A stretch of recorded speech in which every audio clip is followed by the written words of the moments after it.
Hello friends, स्वागत है आप सभी का। दोस्तों, इस वीडियो में रीजनिंग के कुछ महत्वपूर्ण प्रश्नों को सॉल्व करने वाले हैं जिनसे संबंधित एग्जाम में प्रश्न पूछे जाते हैं और ये प्रीवियस ईयर क्वेश्चंस होंगे फ्रेंड्स। तो आने वाले आपके सभी एग्जाम्स के लिए बहुत ही महत्वपूर्ण होंगे, क्योंकि फ्रेंड्स ये सारे क्वेश्चन जो हैं ये रिपीटेड क्वेश्चंस होते हैं जो हर एग्ज़ाम में आते हैं। जैसे फ्रेंड्स देखिए, यहाँ पर पहला क्वेश्चन है कि 8:496 समानुपात क्वेश्चन मार्क अनुपात 204 समानुपात 9 अनुपात 711। तो फ्रेंड्स ये हमारा एनालॉजी का क्वेश्चन होता है, यानी जिसे हम समानता कहते हैं।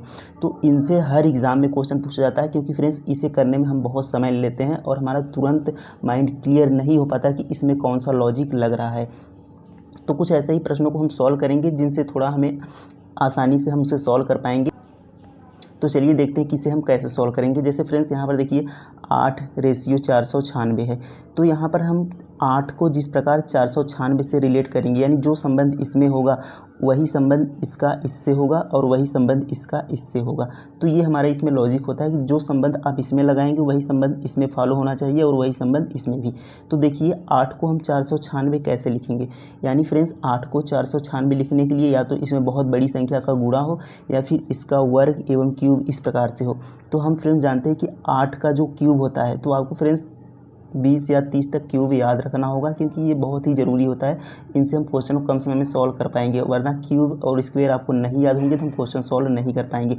तो 8 का क्यूब फ्रेंड्स होता है 512। 8 का क्यूब ये होता है फ्रेंड्स 512। अब 512 और यहाँ पर देखिए 496, 512 के नज़दीक ही है। तो 496 और 512 कितना अंतर है? अगर हम इसे 496 को हम इसमें से माइनस कर देते हैं तो यहाँ पर 4 और 12 16, यानी फ्रेंड्स यहाँ पर 16 का अंतर है। तो 512 में से अगर हम 16 को माइनस कर दें तो ये हमारा 496 आ जाएगा। अब हमने 16 को ही माइनस क्यों किया? तो फ्रेंड्स यहाँ पर देखिए 8 है। अब अगर हम 8 का दोगुना कर दें, 8 है, 8 का दोगुना कर दें तो 16 हो जाएगा। अब हमने 16 को माइनस कर दिया, यानी 8 का क्यूब करके उसका दोगुना करके उसमें से माइनस कर दें। तो इस प्रकार से हमारा क्या बना है? 496 बना है। अब यही तरीका देखिए इसमें फॉलो हो रहा है या नहीं। अगर यही फॉलो हो रहा होगा तो ये हमारा जो लॉजिक है सही होगा, अन्यथा गलत होगा। तो देखते हैं 9 का क्यूब। तो 9 का क्यूब फ्रेंड्स देखते हैं, तो यहाँ पर 9 का क्यूब फ्रेंड्स हो जाएगा, 9 का क्यूब 729। कितना हो जाएगा फ्रेंड्स? 729, ये 9 का क्यूब होता है। अब 9 का हम गुणा 2 कर दें तो ये 9 दूना 18 हो जाएगा। अब 729 में से हम 18 को क्या करेंगे? माइनस कर देते हैं। सॉरी, यहाँ पर 9 में से 8 जाएगा, 1 आ जाएगा और फ्रेंड्स यहाँ 2 में से 1 आ जाएगा और यहाँ पर 7, यानी 711। तो फ्रेंड्स हमने जब इसके क्यूब में से इसका दोगुना माइनस किया तो 711 आ गया। यानी इस प्रकार से हमारा ये भी ऑप्शन होगा, क्योंकि यहाँ पर जो संख्या होगी उसका क्यूब होगा, फिर उसका दोगुना माइनस करके तब 204 आया होगा। तो इसे हम कैसे करेंगे? तो हम ऑप्शन की सहायता ले लेते हैं। तो 13 का अगर हम क्यूब करेंगे तो 13 का क्यूब बहुत ज़्यादा हो जाएगा फ्रेंड्स। तो यहाँ पर अगर हम 5 का क्यूब करेंगे तो 5 का क्यूब 125 होता है, कम है। 6 का क्यूब करेंगे तो 6 का क्यूब होता है 216। 6 का क्यूब कितना होता है? 6 का क्यूब होता है 216। अब 216 में से हम इसका दोगुना माइनस कर दें, यानी 6 दूना 12। तो 216 में से हम जब -12 करेंगे तो ये हमारा आएगा 204, यानी हमारा ये वाला तरीका बैठ रहा है। तो ऑप्शन नंबर सी इसका सही उत्तर हो जाएगा। आपको करना क्या था कि सबसे पहले देखिए, आप संख्या छोटी है और हमें बहुत बड़ी संख्या तक जानी है, तो हम इसका क्यूब या स्क्वायर करेंगे। तो हमने क्यूब करके देखा, फिर उसमें से हमने क्या किया? इसका दोगुना माइनस कर दिया। अब इसी प्रकार से यहाँ पर हमने उसका क्यूब किया, फिर दोगुना माइनस कर दिया, तो हमारा आंसर आ गया। तो उम्मीद है फ्रेंड्स ये क्वेश्चन आपको समझ में आ गया होगा। तो इस प्रकार से हम लॉजिक लगाते हैं कि अब यहाँ पर फ्रेंड्स देखिए नेक्स्ट क्वेश्चन कि एक निश्चित कोड भाषा में फिक्स्ड को XIFED और माउस को USOME के रूप में लिखा जाता है। उसी भाषा में हमें इसको बताना है कि क्या लिखा जाएगा। तो हम सबसे पहले इसे देखते हैं दोस्तों कि फिक्स्ड को XIFED। तो यहाँ पर आप एक चीज़ ध्यान से देखेंगे तो ये सारे जो लेटर हैं फ्रेंड्स वही दोहराए गए हैं, यानी इनका क्रम चेंज है, बाकी वही लेटर हैं, यानी बदले नहीं गए हैं। तो यानी इनमें कोई कोडिंग नहीं होगा, केवल इनका क्रम चेंज हुआ होगा। तो इस प्रकार से हमें एक अनुमान लगता है।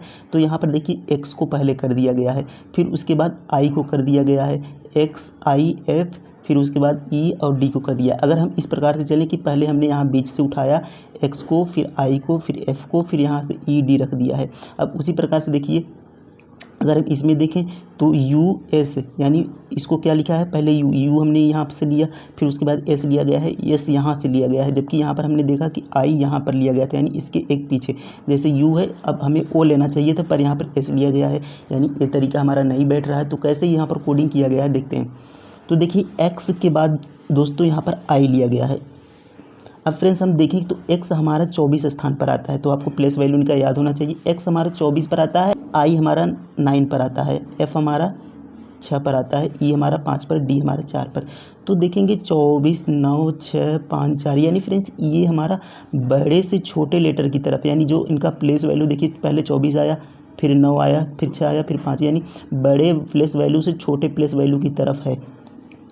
तो इसे भी हम देखेंगे तो यहाँ पर देखिए यू का 21 हो जाएगा, यू का 19 हो जाएगा, ओ का 15 हो जाएगा, एम का 13 हो जाएगा, ई का 5, यानी देखिए 21, 19, 15, 13, 5, यानी इन्हें घटते क्रम में लिखा गया है। तो इसी प्रकार से अगर हम इसे देखें फ्रेंड्स तो 7, 1, 13, 2, 9, 20। तो इस प्रकार से हम क्या लेंगे, पहले 20 लेंगे, यानी टी को लेंगे पहले, फिर उसके बाद यम को लेंगे, 13 है तो यहाँ पर देखिए 20, 13, 9, यानी TMI। तो TMI किस में मिल रहा है friends, TMI option number C, TMI, और उसके बाद GBA, यानी ये हमारा ऑप्शन नंबर सी मिल रहा है। तो ये हमारा सही उत्तर हो जाएगा।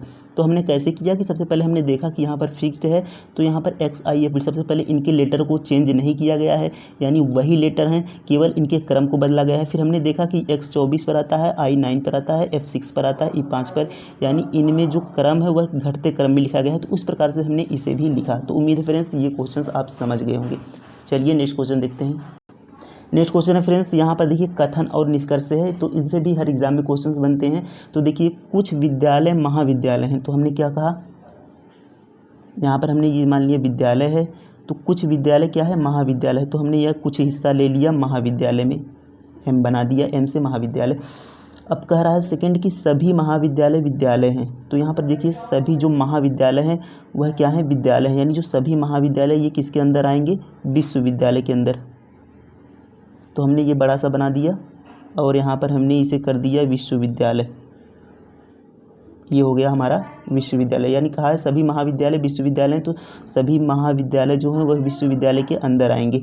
तो इस प्रकार से ये हमारा बन गया। अब हमें निष्कर्ष देखना है कि कह रहा है कि सभी विश्वविद्यालय विद्यालय हैं, तो देखिए सभी विश्वविद्यालय, ये हमारे क्या है, विश्वविद्यालय, तो सभी विश्वविद्यालय विद्यालय हैं क्या, सभी विश्वविद्यालय विद्यालय के अंदर हैं, तो ये हमारा विद्यालय है, ये बड़ा सा हमारा सभी विश्वविद्यालय हैं।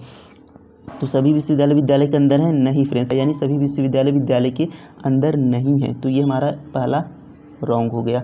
अब दूसरा देखते हैं, कुछ विश्वविद्यालय महाविद्यालय हैं, तो कुछ विश्वविद्यालय क्या है, महाविद्यालय है, तो यहाँ पर देखिए विश्वविद्यालय है और इसके अंदर क्या है, महाविद्यालय है, तो कुछ विश्वविद्यालय महाविद्यालय हैं, ये फ्रेंड्स हमारा सही होगा, क्योंकि देखिए यहाँ पर जो महाविद्यालय का यानी विश्वविद्यालय का कुछ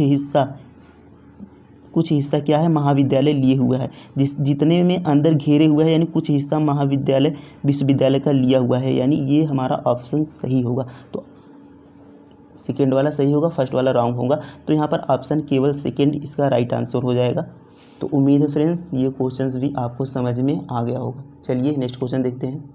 तो यहाँ पर देखिए फ्रेंड्स नेक्स्ट क्वेश्चन है कि यदि ऐट द रेट का अर्थ जोड़ है, भाग का अर्थ गुणा है, डॉलर, यहाँ पर डॉलर का साइन है, डॉलर का अर्थ भाग है, और हैज का अर्थ घटाव है, तो 126 dollar 7 percentage 3 at the rate 19 has 21 का हमें क्या बताना है, इसका मान बताना है। तो इसे हम कैसे करते हैं, केवल हमें इनके जो यहाँ पर साइन दिए उन्हें चेंज करना होता है। तो हम यहाँ पर देखिए 126 लिख ले रहे हैं, और डॉलर का अर्थ क्या कहा गया है कि भाग है, तो यहाँ पर हम भाग का साइन बना ले रहे हैं, और यहाँ पर इसके बाद 7 है। अब परसेंटेज है, परसेंटेज का अर्थ गुणा है, तो गुणा 3। अब यहाँ पर ऐट द रेट है, ऐट द रेट का अर्थ जोड़ है, तो यहाँ पर हम जोड़ कर लेते हैं, और यहाँ पर देखिए 19 है इसके बाद। अब यहाँ पर हैज है, तो हैज का अर्थ घटाव है, तो यहाँ पर हम 21 कर लेते हैं। तो इस प्रकार से हमें केवल सॉल्व बताना है इसे। तो देखिए यहाँ पर अब बोडमॉस का रूल लग गया, क्योंकि प्लस जैसे आप जानते हैं भाग गुणा जोड़ घटाना ऐसे करते हैं। तो सबसे पहले हम क्या करते हैं, भाग करते हैं। तो यहाँ पर 7 का जब भाग करेंगे तो 7 एक कम 7 हो जाएगा, 5 7 8 56 18 आ जाएगा, और यहाँ पर गुणा 3। अब यहाँ पर प्लस 19 माइनस 21, तो हम क्या करते हैं, फिर उसके बाद गुणा करते हैं, तो 18 छठी 18 54 हो जाएगा। कितना हो जाएगा, 54 हो जाएगा। अब यहाँ पर 54 और प्लस 19 माइनस 21। अब 54 में हम दोस्तों 19 को जोड़ देंगे तो ये हो जाएगा 9 4 13, 5 2 73 हो जाएगा। 73 में से हम 21 को माइनस कर देते हैं तो ये हो जाएगा फ्रेंड्स 3 में से 1 जाएगा 2 आ जाएगा, और यहाँ पर 7 में से 2 जाएगा तो 5 आ जाएगा, यानी 52 फ्रेंड्स हमारा इसका राइट आंसर हो जाएगा। तो इस प्रकार से हम इन प्रश्नों को सॉल्व करते हैं। तो उम्मीद है फ्रेंड्स ये क्वेश्चन आपको अच्छे समझ में आ गए होंगे। Thank you.